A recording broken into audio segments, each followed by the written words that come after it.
When you are in a relationship, you need to get on board with the mission and the vision of the relationship. You need to have a vision and goals that are aligned together. On today's episode, we're going to be talking about the what if the person that is emotional dependent is wrong. How can you identify if your partner is emotional dependent? And what if you are the person that is emotional dependent? How can you identify that? And how can we navigate through it? Así que empecemos con el podcast, aka let's start with the podcast.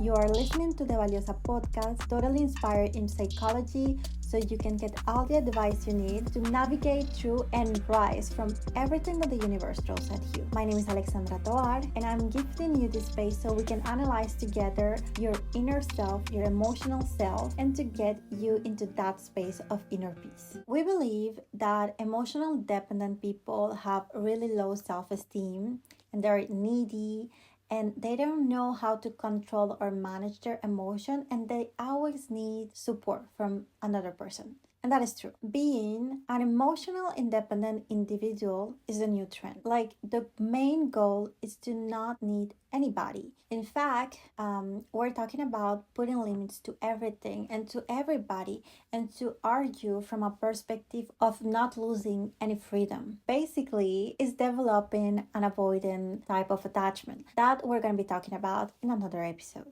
In one hand, I can totally agree with this, which is the fact that you don't need anybody emotionally, economically, or sexually to be okay, because you will never put yourself, or if you put yourself in a situation that you have less freedom, that somebody else is taking the power over you, and this is something that we talked in the previous episode of the limits of love. If you find yourself in a situation that is similar to that one, you can always rely on your independency. Why?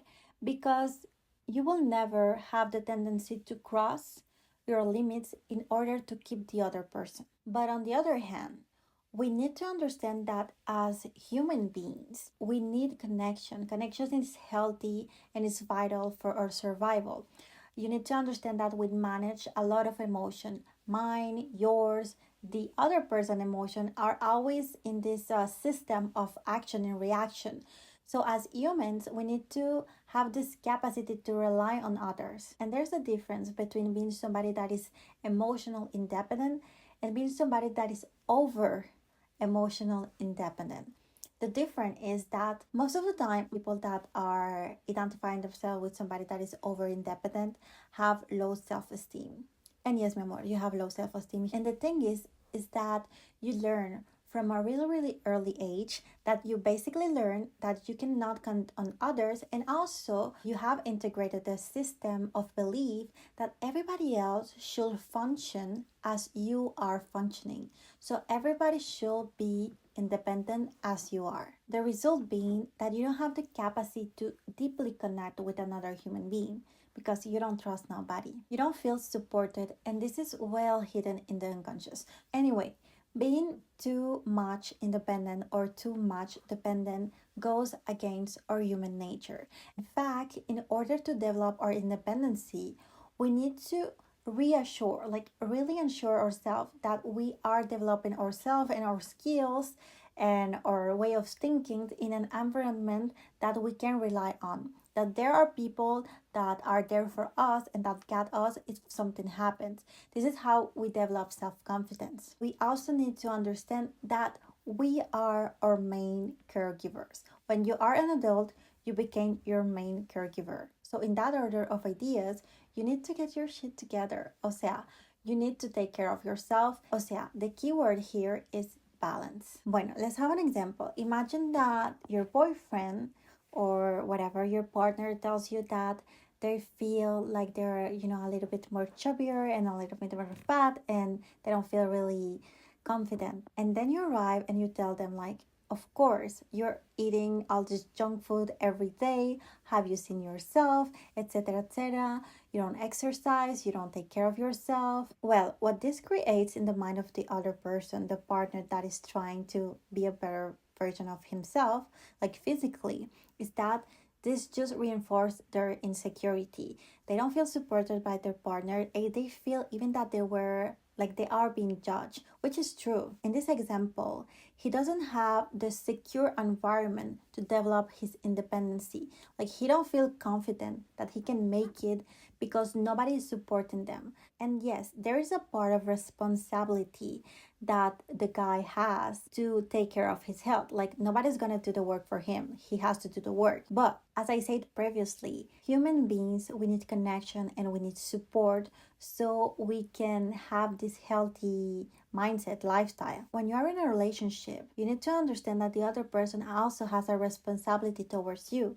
Not to do your job and like do the exercise or whatever, but I am saying that they must support you. On the other hand, the other partner understands that this situation can be seen as a lack of independency. She looks at his boyfriend as somebody that is lazy, that doesn't have the willing power to do everything it takes to be better, and also she thinks that he's really vulnerable in a wrong way. Let's imagine a more healthy situation where the partner, he says, I don't really feel good about my body, etc. And the other partner understands right away that what he needs is support and love. So she's gonna say, well, baby, let's go to the gym together and start training together. Let's, eat better so we can be healthier, etc.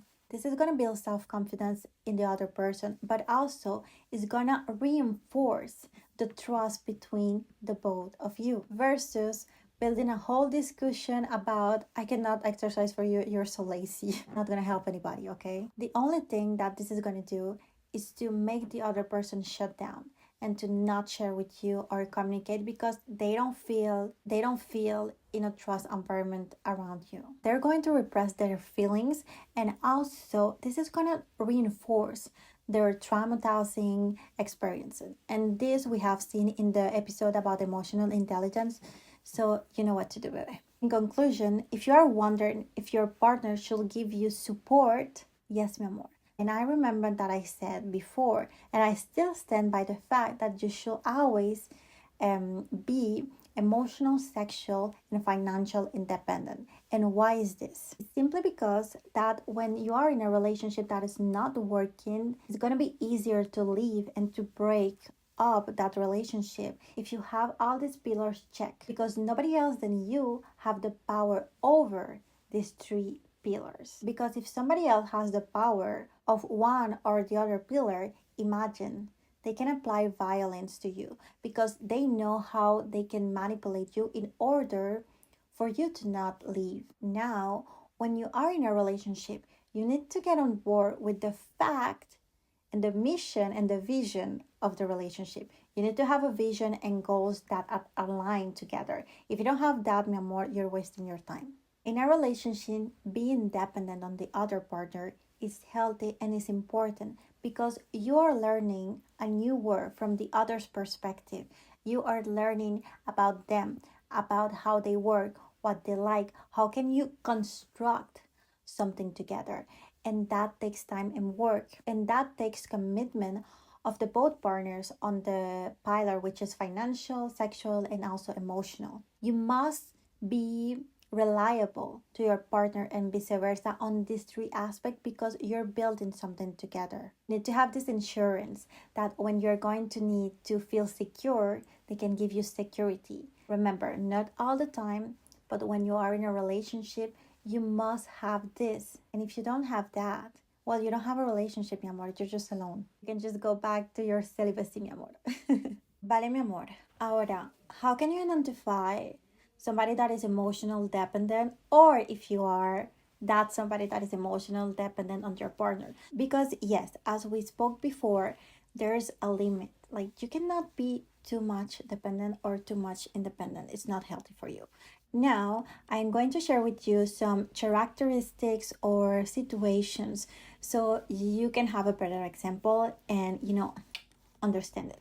First of all, people that are emotional dependent have a really low self-esteem. This means that they acquire this submissive behavior in order to keep the other. In their head, it's like, in your head, maybe, mi amor, it's like, I deserve to suffer and I deserve to be humiliated and mistreated. And I know that you think this sounds crazy, but there is people that feel like they're stuck in a situation and that they cannot get out of it. And let's do a little break here. Destiny, mi amor, is an opportunity that is presented into your life and is willing to you to take it or leave it. So destiny is an opportunity for you to start choosing something better, mi amor. So if you are in an abusive relationship, you know what to do. Okay, next one is that they have this fear of abandonment. It's like when you're children, okay? You have your caregivers around you and you expect them to be around you. So if you hurt yourself or something happened to yourself, you know that you can count on them. When we are talking about the fear of abandonment, most of the time we're talking about somebody that has an anxious style of attachment, and this kind of people are looking for stability. And this is why they are more inclined to transgress their limits and their boundaries, because they have this fear of abandonment. They have this fear or being left alone by themselves. And this comes from like childhood and background, generational trauma. And this leads them to don't want any personal space. And I'm going to explain why. They don't want any personal space. Like they always want to have somebody around them. They always want to be with you. Like if you're in a relationship, they always want to be with their partner. Even if they are not doing something with you, they just want you around because that's make them feel secure. That brings them stability. Another characteristic of somebody that is emotional dependent is that they say yes to everything.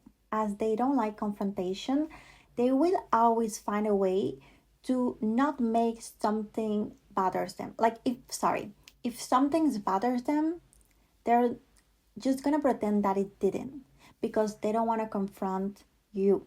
The thing and the problem is that they want to live in comfort. They want to have, again, stability. They don't want to have problems. They want comfort. They don't like change. So their thinking is the following: if I can mold myself to the other person, they will never leave me.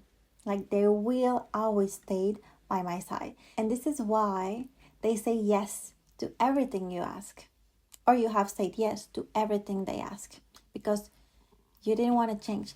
Actually, it's really easier. Like it's really complicated for a brain to change.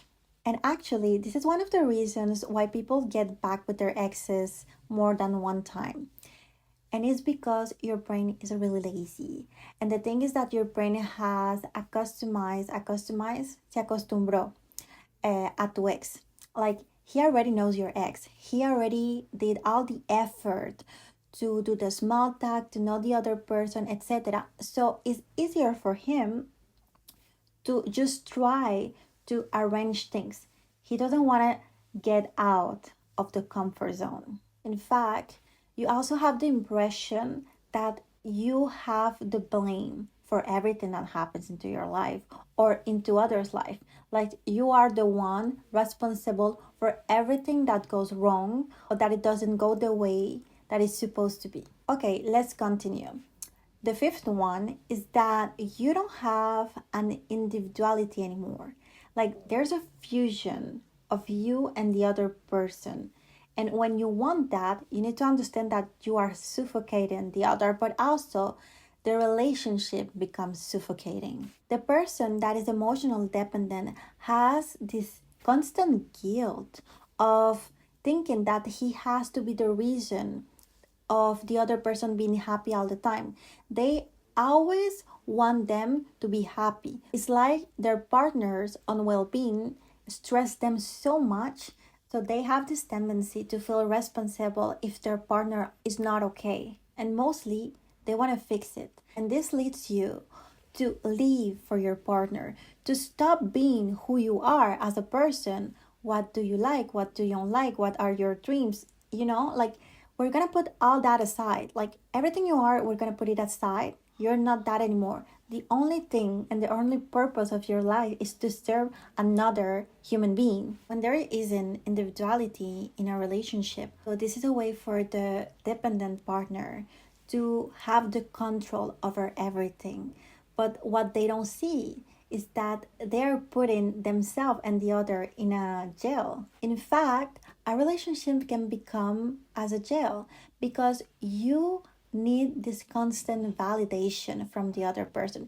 You need to be reassured all the time. You need to be with them all the time. And this is not healthy. Remember that you have to be emotional, financial, and sexual independent in order to not put yourself in a situation or at the mercy of the other person. We can also see that they can be really jealous because they have this fear of abandonment. They have this fear that somebody else is gonna take you over, like over and away from you. Is this belief that somebody else is gonna steal my love? Somebody else is gonna steal the love of my partner, and I am going to be left alone. There is a feeling that I think is often unconscious in people, especially women.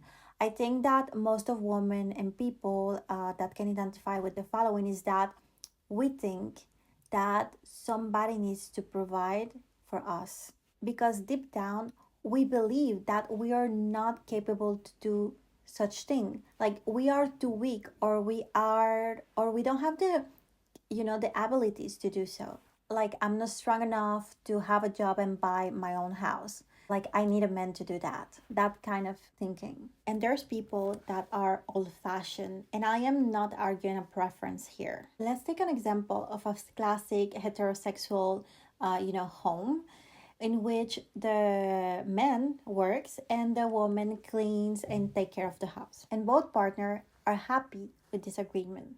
Now, what you need to understand is that when you are in that kind of situation, you need to assure yourself that you can keep up with the way of living that you're living at that moment. So for this preference to be old-fashioned, to be healthy, you need to make sure that you can provide for your own. And even if you are like completely traditional, you need to make sure that you're receiving an amount of money that goes in your personal bank account. Like, bebe, we're not sharing anything here, okay?